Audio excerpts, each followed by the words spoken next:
به نام خدا. سلام دوستان عزیزم، وقتتون بخیر باشه.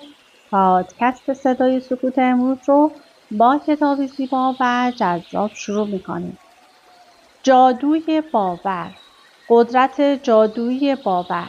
اثری از کلود مایرون بریستول. من نمیدونم که به صورت فیزیکی چاپ شده این کتاب یا نه، ولی به صورت الکترونیکی این کتاب وجود داره و میتونید توی گوگل سرچ کنید و بخونید. لطفاً با من همراه باشید تا این کتاب زیبا رو با همدیگه کشفش کنیم. فصل اول، چگونه به قدرت باور پی بردم؟ آیا به نظر شما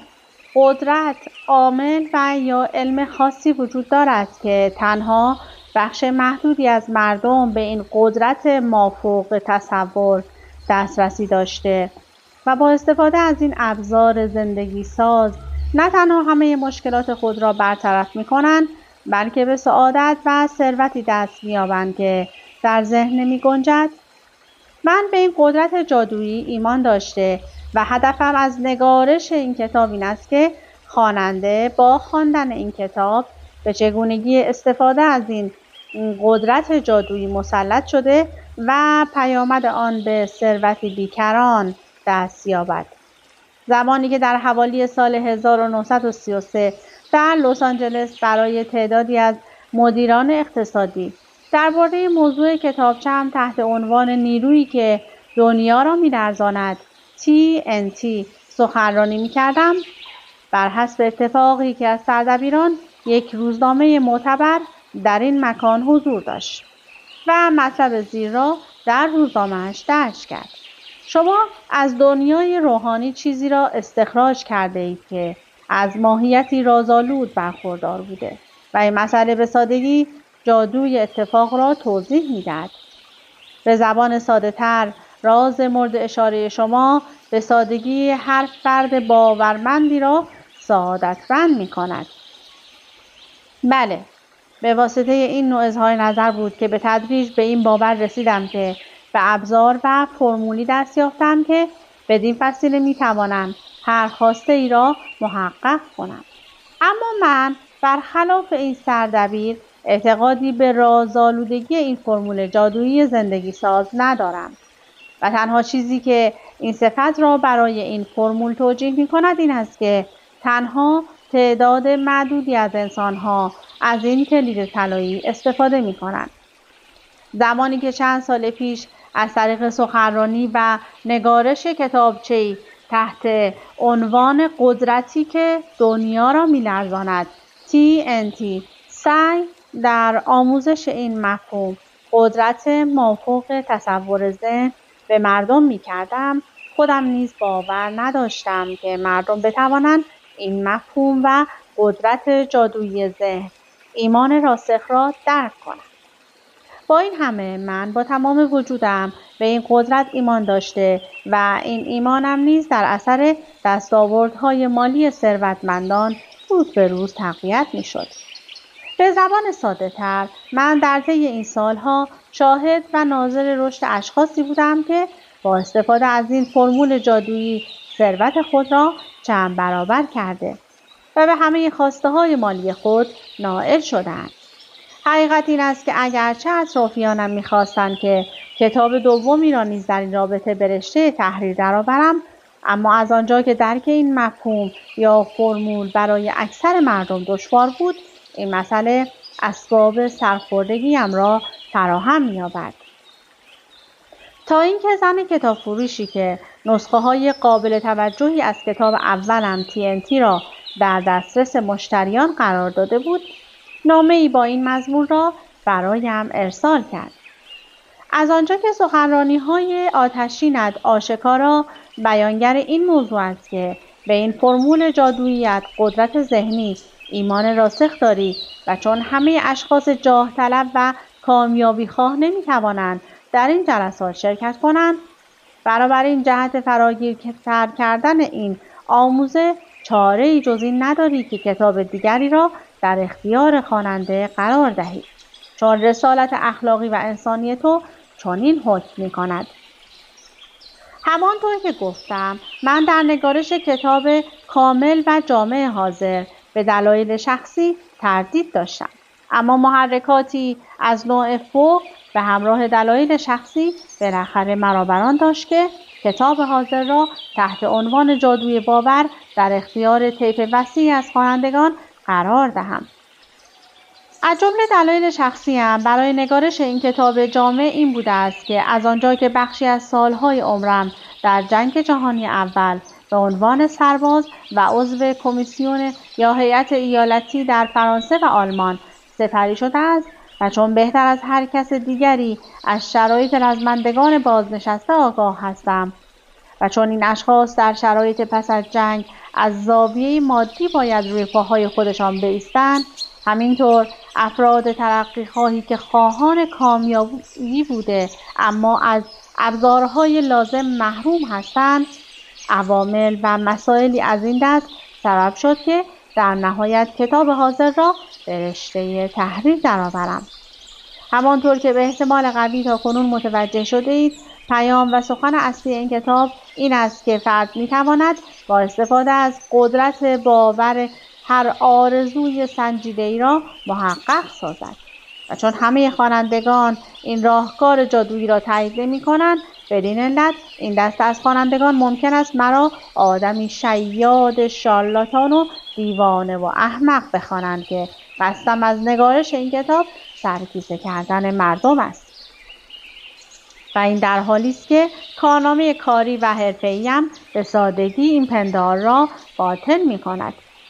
چون اولا این کتاب پس از 50 سالگیم به رشته تحریر درآمده و در ثانی نه تنها من موقعیت‌های اقتصادی دشواری را تجربه کردم، بلکه بخش قابل توجهی از عمرم در حوزه روزنامه‌نگاری سپری شده است. برای مثال،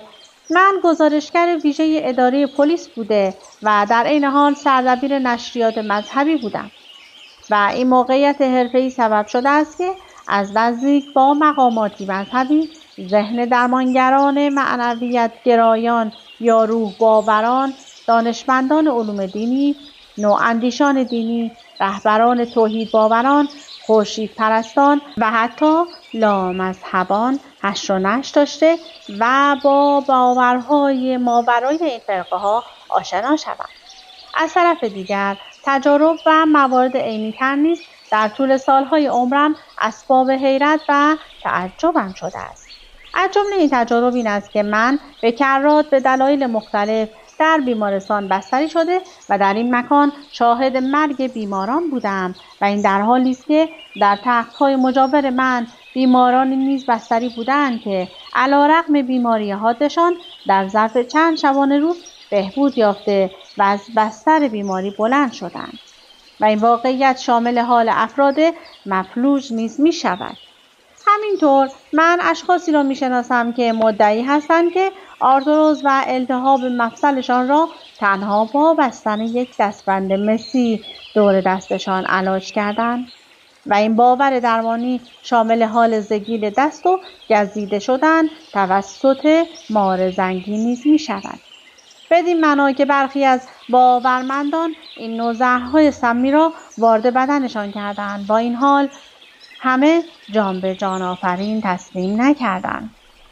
در طی این سالهای بلند ذهن مشغولی یا باورمندی به جادوی باور، بهت و حیرتم از زاویه دیگری نیز تشدید شده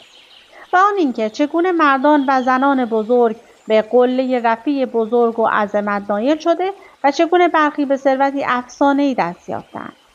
همینطور من تنی چند از مربیان تیم‌های ورزشی را می‌شناسم که تنها با تزریق باور مثبت به ذهن بازیکنانشان به پیروزی‌های بزرگ دست یافتند. همچنین من تجار و صنعتگرانی را می‌شناسم که در اوج رکود بزرگ اقتصادی، یعنی سالهای دهه 30 قرن گذشته، در اوج ناباوری و در حالی که همکارانشان به سختی می‌توانستند چراغ کسب و کارشان را روشن نگه دارند، به مفهوم واقعی کلمه در همین دوران سیاه رکود نیز پول پارو می‌کردند. به هر شکل با توجه به اشارات گذرای فوق خواننده به این برداشت می‌رسد که من به طور ذاتی از ذهنی کنجکاو و پویا برخوردار بودم و این برداشت کاملا درست است. چون از زمان خردسالی نه تنها به دنبال رازگشایی از مسائل پیچیده بودم، بلکه این آتش سرکشم را با خواندن هزاران کتاب مرتبط سیراب می‌کردم. برای مثال من کتاب‌های بیشماری را در زمینه‌هایی چون روانشناسی مدرن، عرفان، آیین‌های مذهبی، علوم الهی، فرقه‌های نواندیش، جادوگری، یوگا درمانی، مقولات متافیزیکی و ماوراءالطبیعه و به طور کلی اکثر مطالب مرتبط با مسائل و قوای خارق‌العاده ذهنی را مطالعه کرده و در عین حال جهت رازگشایی از برخی از مسائل به نقاط دورافتاده نیز سفر کردم. همانطور که گفته شد من صدها کتاب درباره قدرت ذهن و مسائل وابسته مطالعه کردم. از بین این کتاب‌های بیشمار تعدادی بیمایه، تعدادی عجیب و پیچیده بوده و بالاخره تعدادی نیز عمیق و نافذ بودند که این گروه اخیر بیش از 2 گروه دیگر توجهم را به خود جلب می‌کرد. چون در این کتاب‌های جدی و عمیق رشته طلایی مطالب کتاب را به یکدیگر متصل کرده و بدین وسیله موجب عمق و غنای این دسته از کتاب‌ها می‌شد. و این رشته ظریف طلایی چیزی جز باوری راسخ و ایمانی استوار نبود. بله، این ایمان راسخ باورمندان است که اسباب ایمان درمانی را برای این باورمندان فراهم کرده و این باور و ایمان قلبی است که فرد را به اوج سعادت و کامیابی راهنمون می‌سازد. اکنون ممکن است این پرسش برای خواننده مطرح شود که چرا باور قلبی معجزه‌گر بوده و می‌تواند حتی کوه‌های پرصلابت را جابجا کند؟ صادقانه اعتراف می‌کنم که جواب قانع کننده‌ای به این پرسش نمی‌توان داد.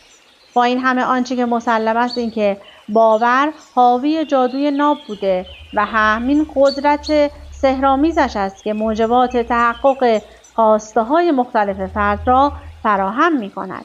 و از آنجا که من به واسطه مطالعات دامنه دارم متوجه این قدرت شده بودم، بدین علت افکارم را در حول عبارت جادوی باور به گردش درآوردم. همانطور که گفتم در این کتاب‌های عمیق یک رشته ظریف طلایی در کل مطالب کتاب امتداد داشته و همین رشته طلایی ظریف بود که سبب انسجام و پیوستگی مطالب این دسته از کتاب‌ها می‌شد. و چون من پیام این کتاب‌ها را درک می‌کردم، بدین علت بر این باور بودم که اگر من نیز کتاب مشابهی را به زبان روز به رشته تحریر درآورم، در آن صورت به سادگی می‌توانم از این راز بزرگ سعادت رازگشایی کنم. لذا بر اساس این ذهنیت بود که کتابچه‌ای را تحت عنوان نیرویی که دنیا را می‌لرزاند TNT به رشته تحریر درآورده و امید قلبیم این بود که بدین وسیله به نیازمندان پاسخ دهم. اما برخلاف تصورم این انتظارم برآورده نشد و علت اصلی این ناکامی این بود که در طی این سالها خوانندگان پس از مطالعه کتابچه‌ام به اطلاعم رساندند که مطالب کتاب پیچیده‌تر از آن است که قابل استفاده برای عموم باشد و این در حالی بود که من در طی این سالها مرتب برای صاحبان صنایع، کارفرمایان و کسبه جزء و کل راجع به این فرمول جادویی سخنرانی می‌کردم و روز به روز نیز بر تعداد مشتاقان این مفهوم زندگی بخش افزوده می‌شد. و چون نمی‌توانستم برای تک تک این سعادت طلبان و زندگی باوران سخنرانی کرده و این کلید طلایی را در دستشان بگذارم، بدین علت تصمیم گرفتم که نه تنها مطالب کتاب اولم را بستم، بلکه تا سرحد امکان نیز این مفاهیم را به زبان ساده و قابل فهم بیان کنم تا همه سعادت طلبان بتوانند به این فرمول جادویی دسترسی داشته باشند. در اینجا لازم است که به یک نکته مهم اشاره کنم که من با نگارش این کتاب نه تنها شق القمر نکردم، بلکه اساساً این فرمول زندگی بخش را ابداع نکردم که بدین وسیله ادعای علامی دهر بودن را بکنم. خیر، من خوشبختانه از این پندار به دور هستم، چون نیک می‌دانم که این فرمول جادویی قدمتی برابر با قدمت بشر در این کره خاکی داشته و در همه ادوار تاریخ بشر افراد اندیشمند و خردمند از این کلید طلایی سعادت استفاده کرده و تنها کاری که من در این کتاب کردم این است که اولا مطالب پراکنده کتاب‌های مختلف را منسجم کنم و ثانیاً جهت قابل فهم‌تر کردن این ابزار جادویی این مطالب را به زبان ساده روز بیان کنم. لازم به ذکر است که این رازگشایی در حال حاضر نیز توسط دانشمندان مختلف در حال انجام میباشد. از طرف دیگر خبر مسرت بخش در این رابطه این است که هر چقدر زمان به پیش می رود روز به روز بر تعداد باوردارندگان قدرت ذهنی نه تنها افزوده می شود بلکه اشخاص بیشتر نیز جهت درک و فهم این راهکار طلایی تلاش می کنند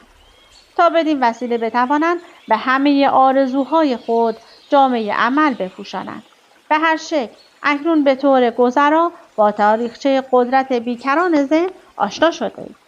در ادامه این فصل جهت هرچه بیشتر باورپذیرتر کردن این ابزار طلایی از گنجینه تجارب شخصیم مواردی را از نظر خوانندگان می‌گذرانم تا هرچه بیشتر به قدرت فکر ایمان بیاورند. در اوایل سال 1918 بود که از طریق یک کشتی نفربر جهت جنگیدن با قوای دشمن به عنوان یک سرباز عادی و غیر منظم قدم در خاک فرانسه گذاشتم و از آنجا که جزء نیروی رزمنده رسمی و منظم نبودم بدین علت اوراق هویتم پیشاپیش به مراکز مربوطه ارسال نشده بود و این بدین معنا بود که من از دریافت مقرری محروم بودم و چون چند دلار باقی مانده‌ام را در این سفر در بوفه کشتی خرج چیزهای متفرقه کرده بودم بدین علت دیگر پولی نداشتم که با آن سیگار، آب نبات و هله هوله و تنقلات خریداری کرده و بدین وسیله روحیه‌ام را بالا ببرم. و این در حالی بود که به کرات شاهد دود کردن سیگار گران توسط همرزم‌هایم بودم. لازم یادآوری است که اگرچه من پول خریدن خرت و پرت‌هایی از نوع فوق را نداشتم با این حال بدین معنا نبود که من از لوازم اولیه زندگی چون غذا و پوشاک و مکان و غیره محروم باشم چون ارتش این نیازهای اولیه را تامین می‌کرد. اما پولی بابت خرید سیگار و سایر هله هوله ها به سربازان نمی‌دادند. به هر شکل پس از اسکان موقت در جبهه بالاخره نوبت به ما جهت رفتن به خطوط مقدم جبهه فرا رسید. بدین منظور یک شب قطاری تعدادی از ما را به این مقصد می‌برد و در این شب دوران ساز بود که بالاخره تصمیمم را در زندگی گرفته و آن این بود که از آنجایی که در این شرایط به کرات درد بیپولی را با پوست و گوشتم لمس کرده بودم بدین علت با خودم عهد بستم که به محض بازگشت به زندگی عادی چنان ثروتی بیندوزم که بدین وسیله هیچگاه حسرت خریدن چیزی در دلم نماند و این تصمیم بود که زندگیم را یک شب دگرگون کرد. واقعیت این است که اگرچه من در دوران نوجوانی و جوانی خواننده قهار بوده و مطالعات بسیار گسترده‌ای درباره مسائلی چون اشعه ایکس، تلگراف بیسیم و دستگاه‌های استفاده کننده از فرکانس‌های بالا و کارکردهای الکتریسیته داشته و آتش سیری‌ناپذیری برای درک این مقولات داشتم، با این همه صادقانه اعتراف می‌کنم که در آن زمان به هیچ وجه تصور نمی‌کردم که این مفاهیم و اصطلاحات علمی قابل تعمیم دادن به سایر حوزه‌های علمی به ویژه حوزه علوم ذهنی به خصوص علم روانشناسی باشد. لذا بر اساس این واقعیت بود که اولین باری که فکر قابل تعمیم بودن این اطلاعات به سایر مقوله‌های علمی به خاطرم خطور کرد زمانی بود که در مدرسه حقوق استادم کتابی تحت عنوان قانون پدیده روان را که اثر نویسنده‌ای به نام جی هودسون بود را جهت مطالعه در اختیارم گذاشت. بله، به واسطه خواندن این کتاب بود که برای اولین بار متوجه ارتباط ذهن با تأثیرات ارتعاشی و جریان الکتریسیته شدم. با این همه برای درک درستی نیز از این مسئله نداشتم. اما همانطور که گفتم آن شب بهاری سال 1918 به باور من پایه و مایه خوش‌شکوفایی مادیم را فراهم آورد. چون بر اساس این تصمیم قاطع من یک سری عواملی را پایه‌ریزی می‌کردم که این عوامل نیروی ویژه‌ای را در من موجب شده که حاصل این نیروی محرکه نیز چیزی جز کامیابی مادی و اندوختنی ثروتی بیکران نبود. به هر شکل اگرچه در فرانسه رسته خدمتم را رسته روزنامه‌نگاری مشخص کرده و با احراز این مجوز با گذراندن دوره‌ای ویژه در ارتش واجد رفتن به مأموریت‌های ویژه می‌شدم، اما چون این دوره تخصصی برگزار نشد، بدین علت من نیز علیرغم داشتن پست شخصیم در زمره سربازان عادی قرار گرفته و کارم در جبهه نیز هل دادن فرغون و جابجا کردن گلوله‌های توپ و مهمات جنگی بود. به هر شکل برای مدتی در این پست برای ارتش انجام وظیفه می‌کردم تا اینکه یک شب در کنار یک انبار مهمات واقع در تونل فرانسه سرنوشتم شروع به ورق خوردن کرد. داستان از این قرار بود که از من خواسته شد که به سرعت خود را به افسر فرماندهمان معرفی کرده و با انجام این دستور این فرمانده از من پرسید که آیا کسی را در ستاد اول فرماندهی ارتش می‌شناسم؟ پاسخم به این سوالش منفی بود. با این همه او امریه‌ای را به من نشان داد که از من خواسته شده بود که به سرعت خود را به این ستاد معرفی کنم و من نیز به همراه یک راننده فردای آن شب راهی این مقر شده و در این مرکز نیز وظیفه‌ام این بود که خبرنامه روزانه تحرکات ارتش را تنظیم کنم. لازم به ذکر است که در این پست تازه تنها در برابر یک سرهنگ پاسخگو بودم. کارم برای چند ماه در این پست تازه تهیه و تنظیم بولتون خبرنامه ارتش بود. واقعیت این است که اگرچه این وظیفه بهتر از مسئولیت اولم در ارتش بود، با این همه در طی این مدت هنوز هم حسرت مأموریتم را می‌خوردم و این در حالی بود که بدون اطلاعم حلقه‌های زنجیر سرنوشتم در فرانسه یکی بعد از دیگری به هم متصل می‌شدند. داستان از این قرار است که یک روز امریه‌هایی به دستم رسید که از من می‌خواست که به سرعت خودم را به هیئت تحریریه روزنامه ارتش پرچم ایالات متحده معرفی کنم و این خبر به یک باره به طور مثبت حالم را دگرگون کرد. چون آرزوی دیرینم این بود که در کنار روزنامه‌نگاران حرفه‌ای این مهارتم را هرچه بیشتر تقویت کنم. بر اساس این دستور جدید قرار بود که فردای آن روز جهت خدمت در این پست تازه راهی پاریس شوم که یک باره از من خواسته شد که به نزد سرهنگ بروم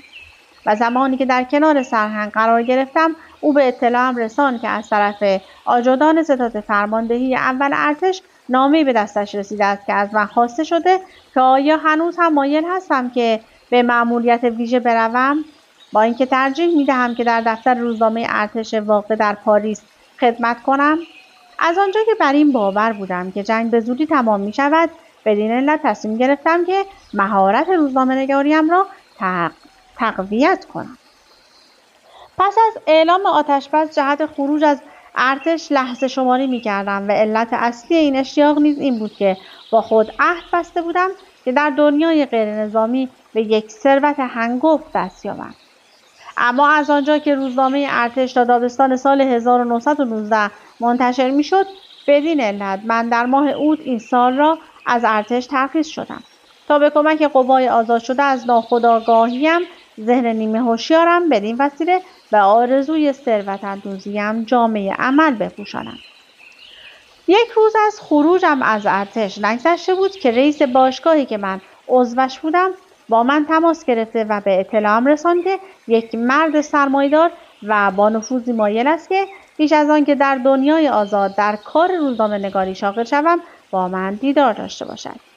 تا درباره مسائل مربوط به سرمایه‌گذاری و تامین مالی با من گفتگو کند. من با این مرد با نفوذ و پولدار تماس گرفته که حاصل آن نیز همکاری من در شرکت تأمین مالی این شرکت بوده و ادامه همکاریم با این شرکت مالی موفق مرا تا پست معاونت شرکت ارتقا داده است. اگرچه از همان ابتدای استخدامم در این شرکت سرمایه‌گذاری از حقوق ماهانه بالایی برخوردار بودم، اما همه شواهد در این پست تازه حاکی از این بود که رویای ثروت‌اندوزیم در حال تحقق است، اگرچه طرح و برنامه آن هنوز کامل نشده. به هر حال در این شرکت نه تنها من در ظرف 10 سال به ثروت مورد نظرم دست یافتم، بلکه از پاداش‌های مادی سرمایه‌گذاری‌های جمعی هم نیز بهره مند بودم و من این دستاورد بزرگ مالیم را تنها مرهون تصویر ذهنی و باور قلبیم می‌دانم. در اینجا لازم است که در رابطه با چگونگی تحقق این آرزوی بزرگ مطلب ظریفی را به اطلاع خواننده کامیابی طلب برسانم و آن این است که هر باری که از طریق تلفن صحبت می‌کردم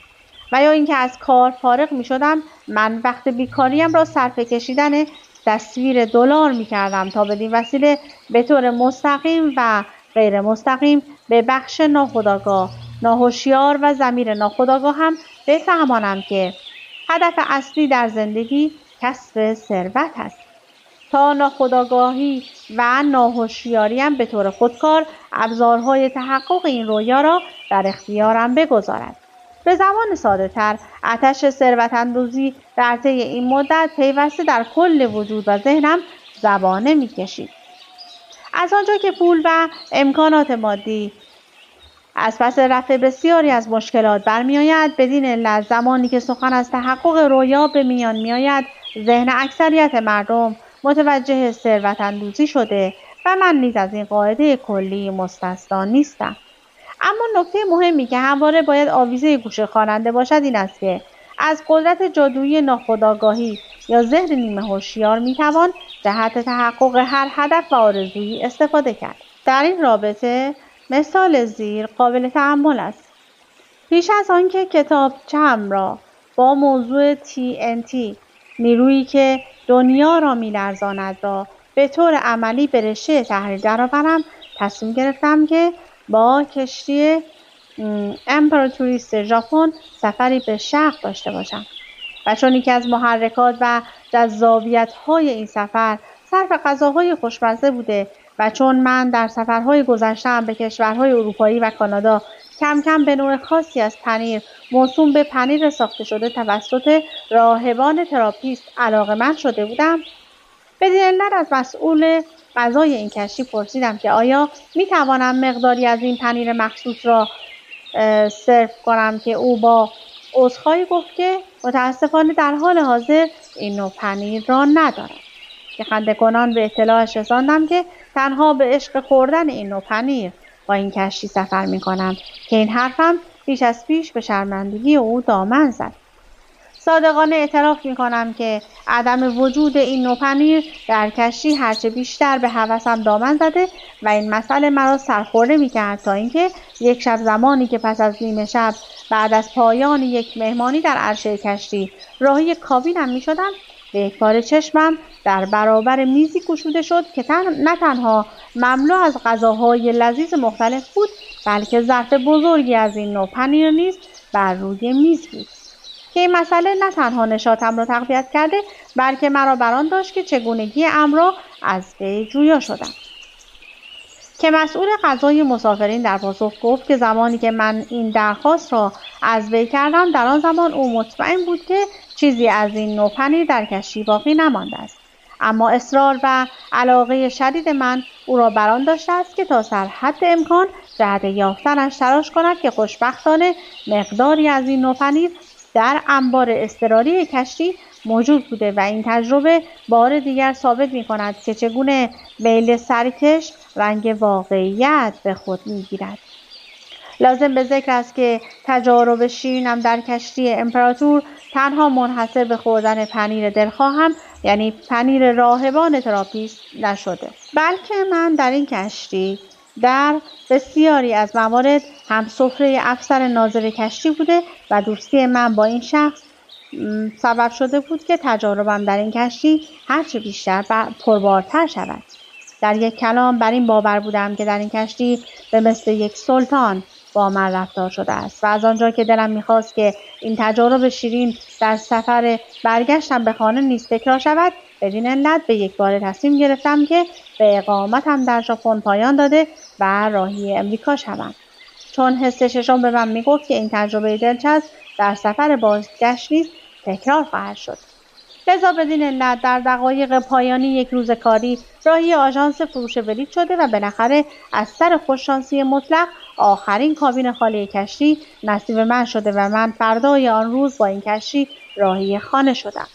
باری زمانی که با خرید آخرین بلیط فردای آن روز در آستانه ورود به این کشتی قرار گرفتم، با خودم گفتم که در کشتی ژاپنی با من مثل یک پادشاه رفتار شده است و کمترین انتظار من در این سفر بازگشتی باید هم میز شدن با کاپیتان در هنگام غذا خوردن باشد. به زبان ساده‌تر چنین آرزویی را در سر می‌پروراندم.